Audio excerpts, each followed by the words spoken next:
নমস্কাৰ, মোৰ নাম মালিদা খাতুন। মই এই মাৰকুৰা হাইস্কুলৰ 10মান শ্ৰেণীত অধ্যয়ন কৰি আছোঁ আৰু মোৰ লগতে আছে মোৰ লগৰীয়া।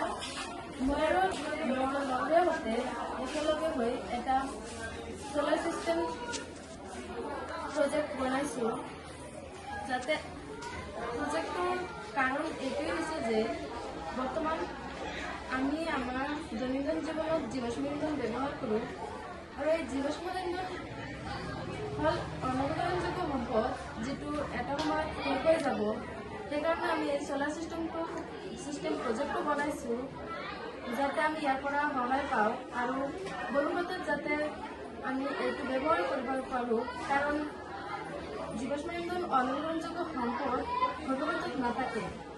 আৰু এই চ'লাৰ ছিষ্টেম প্ৰজেক্টটো এইকাৰণে তৈয়াৰ কৰা হৈছে যাতে আমাৰ পৰিৱেশ প্ৰদূষণ নহয়, মানুহৰ স্বাস্থ্য ভাল থাকে। সেইকাৰণে মই আৰু মোৰ লগৰীয়াহঁতে একেলগে এই চ'লাৰ ছিষ্টেম প্ৰজেক্টটো বনাইছোঁ।